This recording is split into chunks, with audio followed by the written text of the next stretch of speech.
Hi, Patrick. Thanks so much for taking time for episode number 1 of the Future of GTM podcast.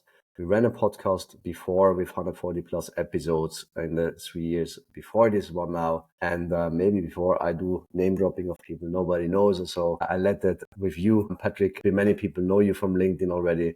But tell us a bit about today's topic, also AI, artificial intelligence versus HI, human intelligence. How has that subject guided you over the last decades since starting in go-to-market in 2014 with an already then AI startup? Yeah, thanks, Manuel, for the invitation, for the opportunity of the first discussion here on your new podcast, which obviously I'm going to support heavily. So in 2014, I joined probably one of the first AI startups out of Switzerland, and have been doing sales in 3 more AI startups until as of today. And a lot changed, not just the AI products we sold back then. I think back then it was, I think today we wouldn't even call it AI anymore. It's like kind of the basic neurological principle, what wires together, fires together, wires together, like words in one sentence that often appear in the same sentence. They probably have some connection, so we build a connection there between these 2 words. That was built in, but kind of built in rules, which developed heavily over time. I also do remember at Starman in 2014 when I joined, I wrote every single email by hand, wrote every single follow-up by hand, so there was no like timing of email and then a sequence, simple email sequence, sending another email in 4 days and then another one in 4 days, which is not AI either, but kind of simple automation that I think had impact. What we're going to talk today about, I guess also AI, the impact on AI over that period, 10 years doesn't sound much actually now that I'm saying that. But in terms of AI and automation in general, not simply AI, but automation tools that helped sales in these 10 years is quite a difference, I find. In one way, it's quite a difference. And in the other, a lot of things stayed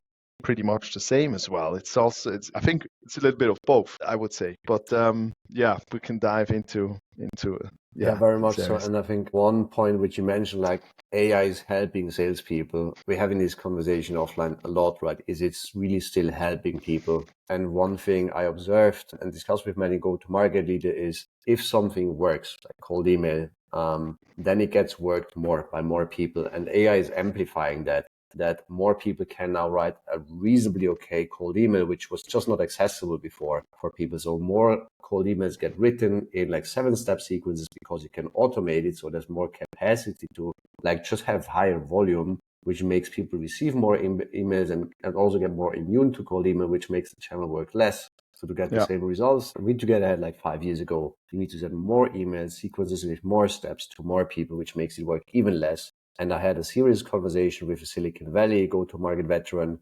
If cold email or if email just as a communication channel might still be used in 2027 or 2030, so like not in 50 years from now, but like less than 5 years from now, because his take was we might need an email like an Instagram X checkbox. This was written by a human without AI for people to trust email as a channel still.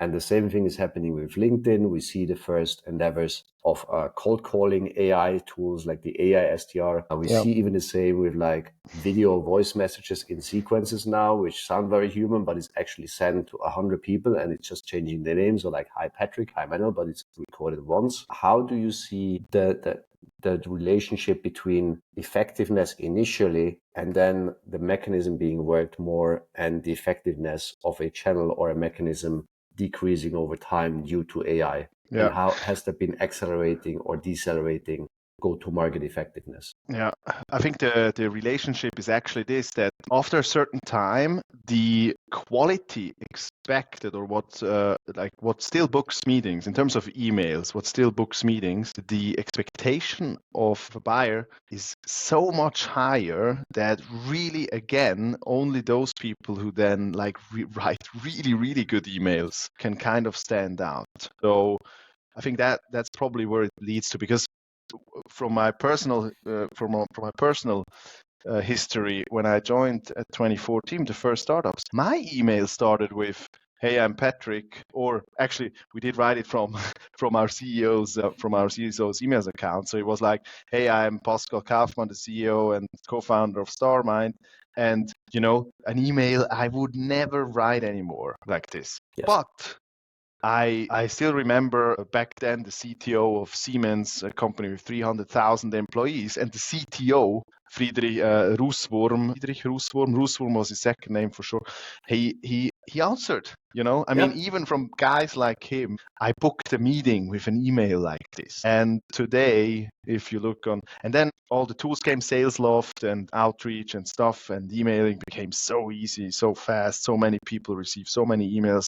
It is really hard to stand out as well already now, I find. But if you can still do really well with emails as well. I guess that's also probably your experience with some of the clients.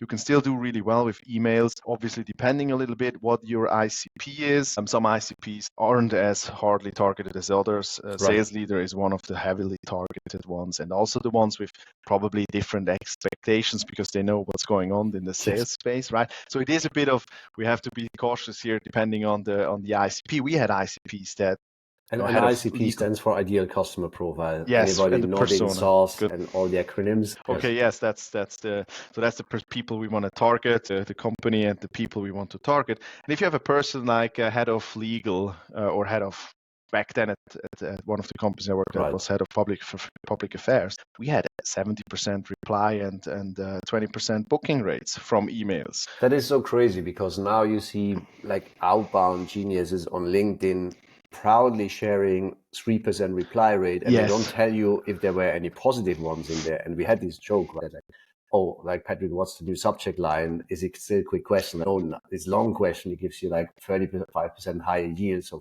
you get 4 negative replies on 100 emails instead of 3 negative replies like, leave me alone. I'm going to buy myself if I can with product-led motion. Yeah. One thing that generally stuck with me, like it was years ago, but I think like a former boss, like a CEO of like a really big firm told me, like, Manuel, be genuinely grateful for the hard things out there because there will be fewer people using that mechanism. Be genuinely grateful. And I tell this to people, and I think we got obsessed over efficiency and not talk about effectiveness as much as we should.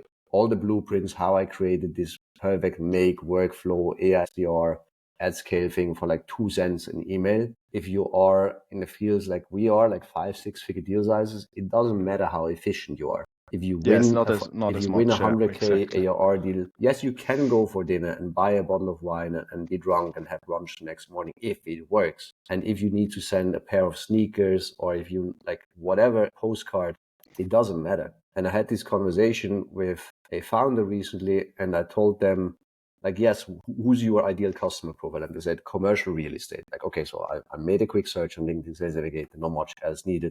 And the people were there. So the person gave me like 20 target accounts and like 19 were on LinkedIn CEOs and active. So that post, they engaged. Mm-hmm. And then like, let's run LinkedIn. Let's run LinkedIn brand building. Let's run signal-based outbound based on profile engagements, based on website visits, which it can de-anonymize. So you can see which person on which company was there and so on, what they look at. Good, worked well. Just the thing was, the general response of commercial real estate was, we don't care much about customer experience. We just want to get rent. They didn't say it this way, but it's generally true, at least in Switzerland. And then we switched the ideal customer profile to public services, so to Gemeinde, zu Mikron or whoever. Mm-hmm. And like the client asked, are these people also on LinkedIn? I was like, generally they're not. Like the Gemeindeschreiber and so on are not much on LinkedIn. So I was like, well, why don't you write letters, physical ones, handwritten if you want to? I was like, but that's terribly inefficient. I was like, yes, but it's effective because you get a pretty much 100% opening rate. I was like, how am I going to track sequence effectiveness by opening rate? I was like, you're not, but it's about solving a problem. You have an A4 page of space and you can write whatever you want and you got a pretty much 100% opening rate and you get like the attention to not only scroll through a LinkedIn post, but you actually get generate attention of your ideal customer profile by a persona, and they can literally carry it on a CEO's desk. I was like, I never thought about this. How do I automate it?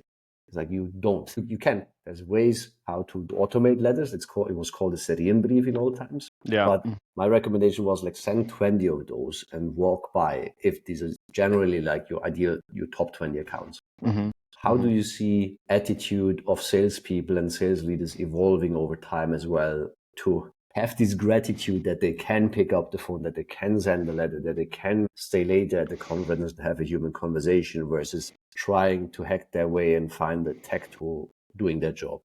Hey, that's a pretty philosophical question, Manuel. Is that attitude going to change? That's a tough one. Because are actually attitudes changing over time like this with this experience? Because one thing that we certainly all are most of the time, I guess, is trying to do most or many things with the least time possible, right? We do want to be efficient as possible, or as efficient as possible nowadays as well. Like we have FOMO. I do have FOMO as well. Not experimenting enough with AI. There being a way, even with. I fully agree with everything you said. The larger accounts, we discussed it before.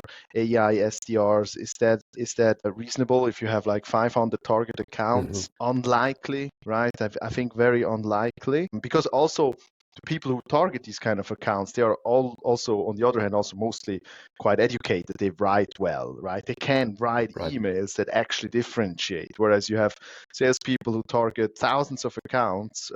Honestly, the writing of many salespeople I have seen in the career wasn't very good, but that was mainly deal size, lower deal size, like 20K, 15K, something like this. And there, the difference is definitely like the AI is writing better than they do, but because their writing is just really not good.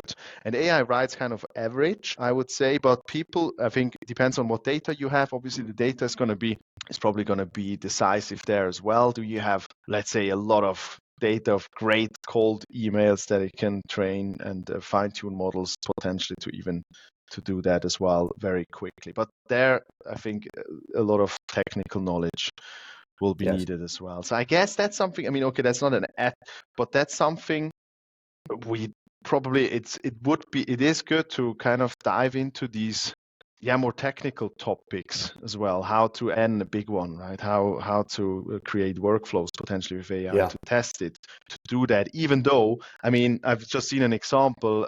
Content creation, on the other hand, is also content creation with AI, even fine-tuned models. I fine-tune the model with my LinkedIn posts, but not, I mean, with 30 posts, it should probably be around 20 to 100. 30 is definitely not enough. I try to fine-tune a model that can then spit out LinkedIn posts in my language, the way I talk.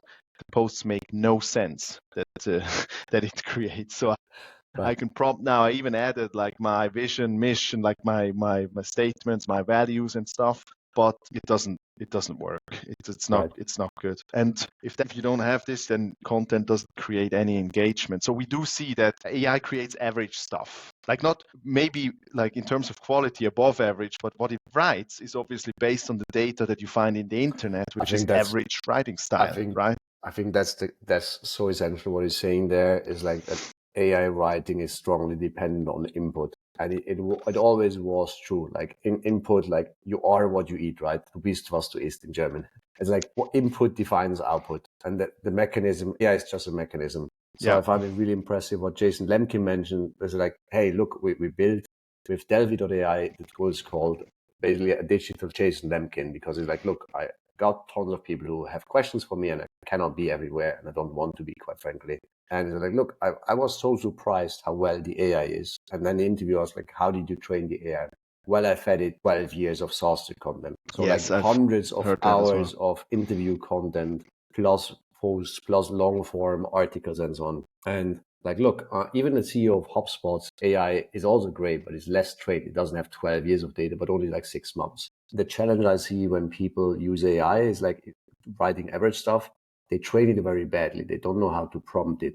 They don't know how to instruct it. They don't have the training data. So that's often the case. That's very often the case. We have to differentiate though the use cases, let's say, because I think one use case, it's for instance HubSpot, and I also Jason Lemkin's use case. One use case that seems to be working really well, and I think is probably the one taking over in sales the fastest, is qualification of inbound messages, calls, and so on. Right? That's you can guide with rules there. You need training data. If you have training data on current products, documents, the AI will know much more than the reps. Is more knowledgeable, can probably then guide a person who is calling in better in the moment. However, I mean, we'll see what it's going to mean for instance, that I haven't heard like from how good they are at the closing or like really getting the deal done afterwards. But what seems to work extremely well, we've done that at Unique, is really like documents, like give information from this document on every web page, like helper to the bottom right, answering questions based on all the knowledge of the company. These use cases work extremely well. If it's because lower SMB is functioning very similar to customer service. Somebody wants to buy something like a laptop on like Digitech or Amazon or so right now, and they're just thinking about, will it do what I need it to do? And it's less about trust, but it's more about a very standardized product. And I don't want to wait for somebody at Amazon for a week to jump on a call where they explain me what a laptop is. I just want to buy one right now. And I'm thinking about the MacBook Air versus the MacBook Pro. If the price increase is worth it, and I have two specific questions I want to answer now. Versus somebody taking generally like human intellect and empathy to understand if SAP will integrate with Salesforce in my multi-billion-dollar enterprise in a 3-year commitment. So I think it has strongly to do with average contract value per year and how big the leap of faith, how big the change and therefore risk is of somebody if they need a human to like transfer trust and get accountability versus take an intellectual decision. Yeah, that's right. So it probably depends, like the trust level that the brand already established, certainly a factor in. I do think some people don't believe that people like to interact with AI. I think I disagree there as well, Jason. I think I agree with Jason Lemkin that people, if there's a knowledgeable AI that can answer all my questions, I don't really care if it's an AI, because I'm also annoyed about so many sales reps I wanted to buy from and got like not the right information or anything. So that happens. Yeah, it is such a strong use case differentiation between solve my problem and be my partner in crime of solving a huge business challenge. And that's just really different if you're in like a low touch model or if you're in like a medium or high touch, like 5 or 6 figure annual contract value situation. On the content side, what I found surprising was like on like a Friday night, my wife and my son went to sleep. So I had like 3 hours of like, what do I want to do? Like too late to go running, not tired enough to sleep. And I said, like, let's give myself a challenge. Like how well of an ebook on HubSpot can I write in 3 hours? And I went to Jasper.ai, probably one of the best writing tools combined with ChatGPT, but I fed it with about 10 hours of HubSpot webinars, of HubSpot video content, like 150 slides from our side and our models on HubSpot. And within 3 hours, I had a really structured 20-page HubSpot book, which I would generally go out and say, like, this is probably the most comprehensive, like state-of-the-art HubSpot guide, not on features, like features evolve, but on just like CRM in 10 chapters, what you need to take care of. And it's like an easy read in like an hour or two. And it's generally like, I didn't have that 3 hours before. It was not in like a long form format. And in 3 hours, I got there due to the training data, due to knowing how to prompt, due to know how to collaborate with AI. Yeah. What is your take on salespeople's and marketing people's readiness to collaborate with AI as well? And on the subject of copywriting, which is true for like LinkedIn content, lead magnets, cold email, follow-up offers, is that a subject that's going to reside with marketing or with salespeople in the future? Because it's quite different people working in marketing and sales sometimes. Yeah, I think, I mean, at least in my team as well, the willingness or the use of AI is quite heavy everywhere. I mean, you are also an AI company, right? We are also an AI. Exactly. That's right. So that's a good point, actually. So we hear AI all day and we push it. And so people are using it. I mean, for changing the writing. I really like it for contracts, to write articles in a legally sensible way, stuff like this. We do use it quite heavily. So obviously you're right. We're an AI company, and that connection helps definitely to hear AI all day. I think I that's think that's also a bit something of a that people bubble. really need. Sorry, yeah, go ahead. Sorry, I think that's also a bit of a bubble thing that sometimes, I mean, we have this conversation like, hey, my cold email performed really badly. Like, okay, there was only 20% reply rate. It's like, okay, but that's by our standards, it was bad, right? Like, but by common nature, it's like, oh, you can send cold emails, like you can send a sequence for it. I Yeah, sometimes yeah, tell my team, like around Clay, for example, which is all the hype for go-to-market engineering now. Like, yeah, we haven't figured out this table, how to configure like LinkedIn to the CRM and then enrich it automatically with Wikipedia and then do the job scraping post and have everything up and running multi-channel. I'm reminding my team a bit that 99% of people in the world don't know Clay exists in go-to-market. And then of this 1%, like probably 95% are not happy how they employ Clay, if ever, if they have not just logged in and not done anything.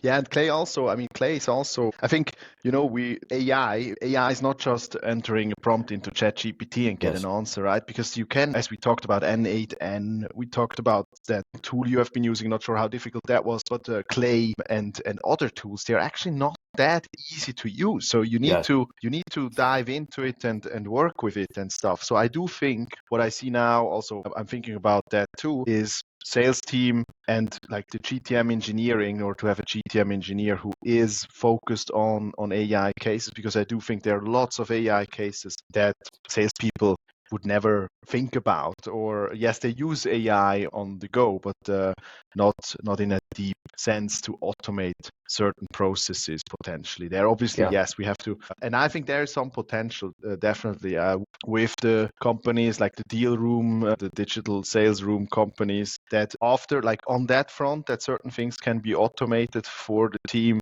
sending out presentations automatically and lots of stuff. I think on that front potentially we'll see. We are going to dive into that now and discover what's possible there, even with a bit larger sales process. But I think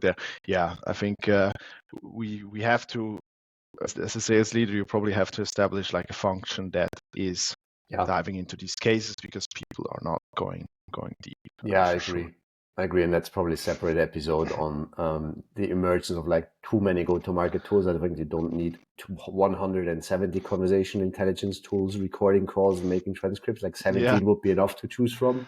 Like 170 tomato sauces in a supermarket. I mean, there's only so much tomato sauce to put on spaghetti or whatever. I'm really surprised how they still win customers and grow. I've no idea. I think it's like software engineering firms and marketing firms, and I think it's going to consolidate and diminish because AI is going to take more away from that, like genuine AI, and there will be like a few solutions which really win big if they're either industry specific or if they're really just top notch in terms of that foundation model. But that would be like going really deep into the AI foundation model versus application layer versus use case layer conversation.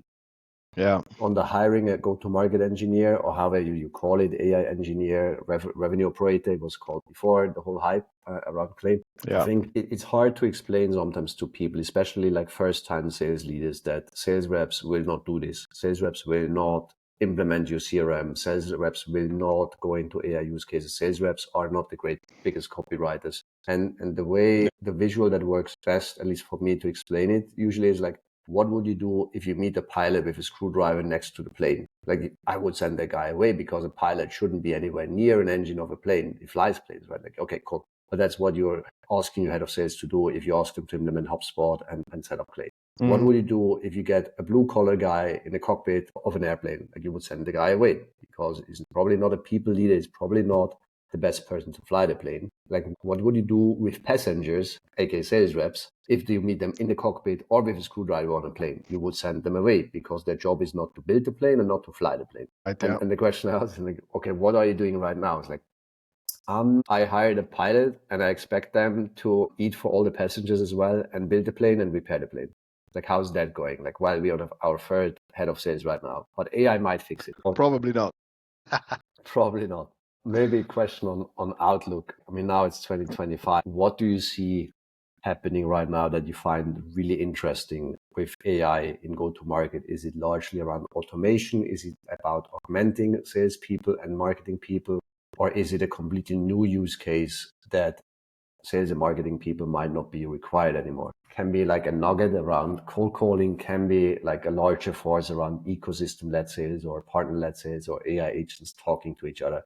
What's one of the more interesting developments you see right now? Yeah, I mean, when I heard about that case, we talked about this inbound case, right? An AI trained fully on your product range, on all the stuff your company. So basically can answer all the questions that a potential prospect will have directly. So directly is interesting, but also I think also for like enterprise sales, or complex sales, there are loads of questions. Yeah. I mean, my team, we are still like, okay, some still onboarding phase, and there are loads of questions coming up. I think that it will be very, very important and impactful if every sales rep has, you don't have to have it directly for the customer and they type it in, but really as a body. Now that becomes real. We've tried that at Unique in 2021 to have like in-call a digital version support of with yourself. stuff. Yeah, it didn't work back then. I mean, quality wasn't good,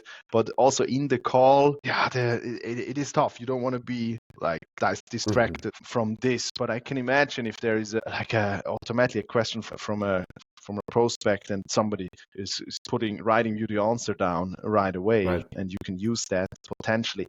I'm a bit like torn apart with this. First of all, it would be fantastic to have like every question answered. That would build trust massively, like as a combination. And probably we have to actually tell the prospect that we are using AI as well to help answer certain questions. Yes. That you're like, look, I'm here, I try to answer, but I also have actually an AI, because what is not going to work, I feel like, is you don't know I have an AI here, and the AI gives me an answer, and then I'm reading it like this, and I don't bring you into the process. I think it's going to be really valuable to get questions answered, and not have to circle back and build trust and everything. But you probably have to be quite open about it. But I think I agree. It's a big point in general for sales reps. Yeah, so much agree on the openness in terms of integrity and credibility and building trust, that you're asking people like, hey, is it okay if my AI takes notes? So actually the AI understands what you're saying, not what I want to believe as a salesperson, which makes people smirk a bit. But like, yeah, that's common, right? Like you tell a salesperson, like, I'm interested, tell me more. And the sales rep says like, okay, they will buy tomorrow. Like they downloaded the white paper 5 minutes ago. They might buy 50K solution now. Three of the use cases that I see and that we use every day at SalesPlaybook by now is like copywriting in a very like structured format. Like for example, for case studies, I look at the case studies we created like 2 years ago, and it was reliant on Manuel CEO time to write up to 30 minutes, and it was going back and forth for minute 5 and listen to it again and get it accurate, versus our testimonial GPT, and like we can literally copy paste the transcript. It's like 2 clicks and it writes like a beautiful situation, pain, impact, critical event, decision, case study. And I send this over to the prospect and I tell them like, look, it's honestly written by ChatGPT based on your input. It's generally only taking what you said. Let me know if I don't adjust anything. And the last 3 times it was like, perfect, thank you. Yeah. And I brought down case study time from probably like an hour to probably like 10 minutes, including adjustments and so on, like the fine tuning, as you mentioned. There's fun things around it where we also might notice, like, why don't we take that testimonial GPT and now we actually use it for offer creation?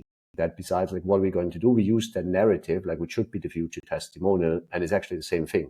So we describe status quo, target end state, impact the client wants to achieve, and so on before we sign anything, and that actually creates alignment to what we later on want to achieve together. Yeah. And the second thing I think where people are just terrible is like market research. Like costs of inaction, like how much money does Volkswagen lose every month of not having a state-of-the-art product lifecycle management system?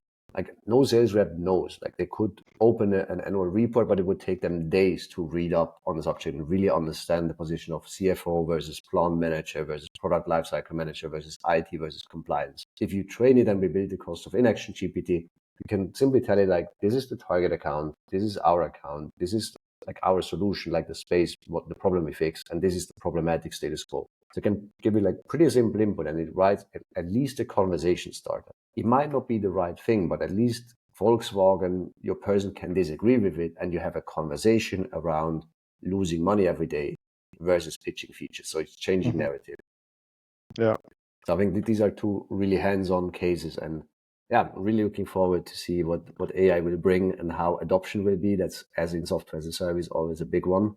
Will AI adoption go beyond teenage sex and big data? How we joke about it, right? Everybody's talking and nobody's walking, but looking forward to the journey with you. Yeah, I see that as well. A lot of people are talking about cases, but many, I think, is just like have been just tested on the surface, and like Yes. how I do it. You know, I do a thing, I create a post, LinkedIn post, and the first thing is like, wow, this is good. I mean, I could almost post it. Then doing a few things or looking into that guy who posted about laying people off, four people laid off, did an AI agent LinkedIn posting automation.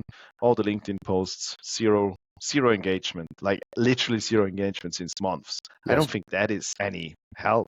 I'm not sure if that, I think like from a CEO perspective, SEO perspective, I don't even think from an SEO perspective that's like on LinkedIn, it's not helpful anyway, right? If you put I that on think a on blog. zero perspective, it's helpful. AI used that way is a race to the bottom because it's destroying trust in record speed. Before, you need human level speed to destroy trust. Then you had software, and now you have AI, and it can just do things faster, onwards and upwards or downwards. I think that was downwards. Yeah. Probably, yeah. Which is interesting, right? In this case, you lose trust. So there is one thing that I haven't understood fully yet is like content, LinkedIn posts, blogs, human touch seems to be extremely important, the human end touch. Yeah.